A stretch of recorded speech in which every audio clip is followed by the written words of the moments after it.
What's up mga katek? Kumusta kayo? Ngayon lang ulit ako naka-upload ng video dahil na-busy tayo mga katek. Actually, kakasampa ko lang ulit. Natagalan tayo sa bakasyon. So, ngayon, on board na tayo ulit at eto, trabaho na naman ulit tayo. So, ngayong araw mga katek, ang trabaho natin ay maglinis ng condenser ng chiller. So, ito. Ayan, yan yung condenser chiller yan. So, ang daming tubes yan at malaking condenser yan. Madaming butas at maraming sundutan na naman ang mangyayari ngayon. So, ayan. So, bago namin to binaklas ay kailangan madrain muna yung tubig niyan sa loob mga katek. At may pressure siya. So, unang-una, ang gagawin nyo pagka ganito ay kailangan i-isolate nyo muna yung mga valve na kailangan i-isolate, isarado. So may 4 kaming valve dito na sinara. So ayan, dyan siya nagde-drain. So ito yung chiller area namin, no? Nakatayo pa yung mga refrigerant natin. Ayan. So ito yung mga kasama ko, mga pogi kong kasama at mga bata pa. Ayan. So siya yung aatake daw una na magsundot ng mga butas.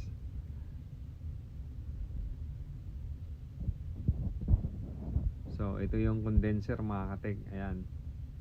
So sa drain pa lang ng tubig ay matagal na kasi hindi mo man pwedeng buksan kagad yung condenser kasi nga may pressure pa, may tubig pa sa loob. So kailangan mo muna siyang i-drain. So baliktaran yung drain doon. At ayan, isang balbula, pangalawang balbula, tapos meron pa dito sa overboard. Ayan, pangatlo, meron pa doon sa C-chest, pang-4. So ayan, meron dyan isang balbula. So ayan, binuksan na. Susundutin na ni partner. Ayan, susundot na siya. So grabing dumi yan mga katek. So ito yung trabaho natin ngayon, araw. So ganyan, sundot. O ayan, nakapagsundot na ba ang lahat? O kami nagsusundot na. Ayan. So ito siya, yung ano niya, kabila pala yan, yun yung kabila. Ayan, ito yung gamit namin na pump. Ayan, umiikot siya, then sinasalpakan namin ng brush. At meron siyang tubig syempre para smooth yung pasok. At kailangan mo siyang itulak para tumagos doon sa kabila, sa kabilang butas sa condenser. Ayan, so iikot tayo para makita nyo mga katek. Ayan naman yung technical natin. Ito yung ibang mga chiller natin. Ayan. So ito, ayan. Dito pala ako dumaan wala palang tawiran dyan. So kailangan natin bumaba. Ayan. Itong dalawang pump na to, ito yung chilled water natin. Ayan, preheating. Yan yung mga nagsusupply doon sa AHU natin.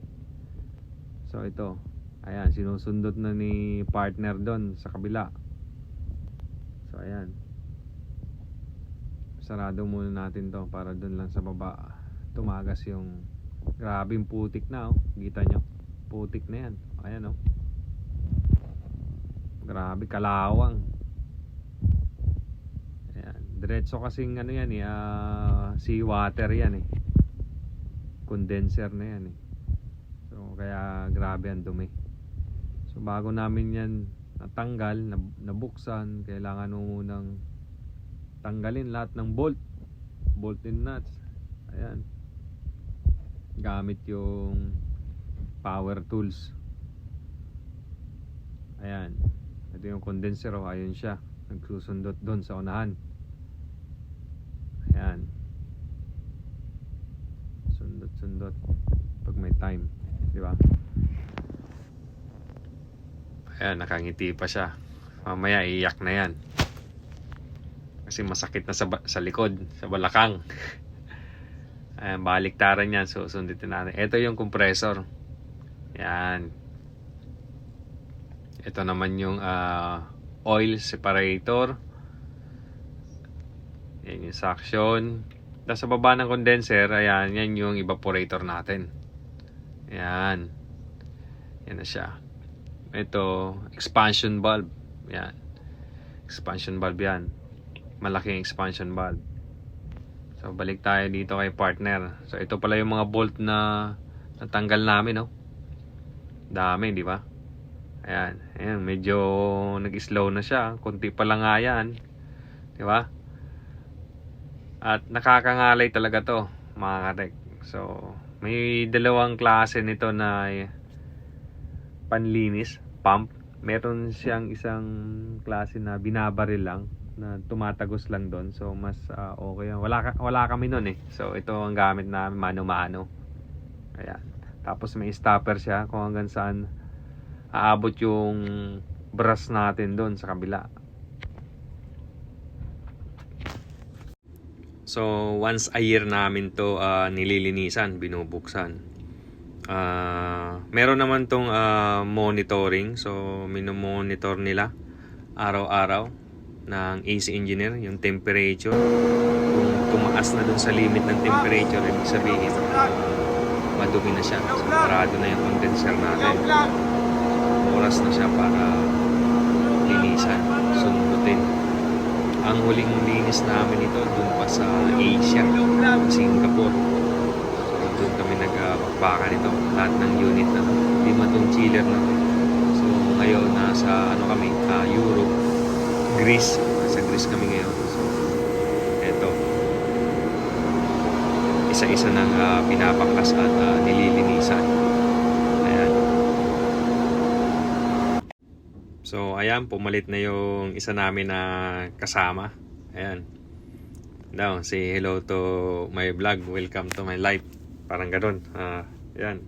Pangmalakasan to. Malakas to. Malupitan to. Ito yung pinakamalupit namin taga-sundot. Number 1, kumbaga. Ito yung secret weapon namin dito sa mga refrigeration. Yan. Pangmalakasan yan. Siya yung malaki ang katawan, malaki ang muscle. Yan. Kaya malakas sumundot.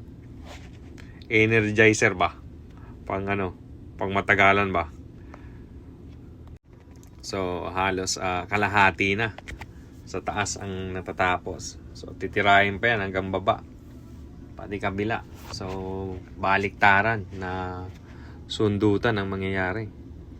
Ayan, ito na siya. So ito nasundot na dun sa lahat. Tapos na sa taas. So kabila naman.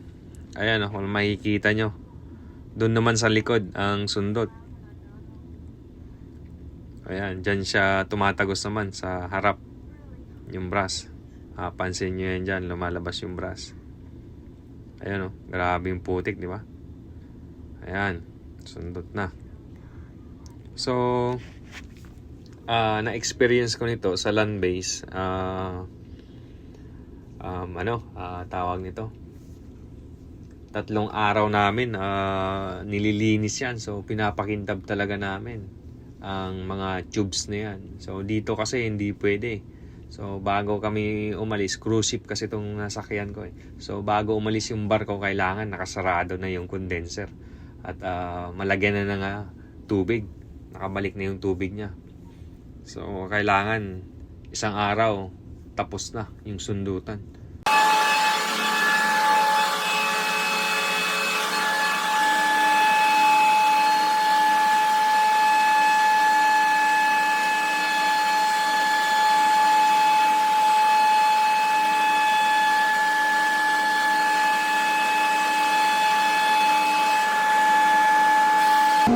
So konti na lang mga katek at malapit na tayong matapos.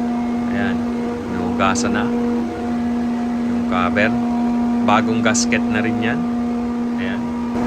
Banlaw na lang. Ayan. Lalagay na ng gasket. So, pinalitan na ng gasket. Para pit siya. Lapat na lapat. So, kada open itong condenser, palit talaga ng gasket. Rubber. Ayan. Okay na lang. Tapos na tayo. Malapit na tayo sa finish line. Kung malakasan talaga itong isa namin kasama. Ayan o. Kunti na lang o. Diba? Ayan. Nag-jump. Diba? Hindi. Sa video lang yan.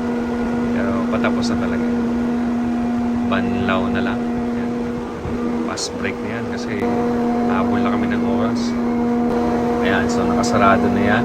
May mga bolt na. Naka-open na rin yung 4 na valve na sinarado natin. At yan. I-on na lang yan kung kailan na papaganahin ng chip AC namin. Chip AC engineer.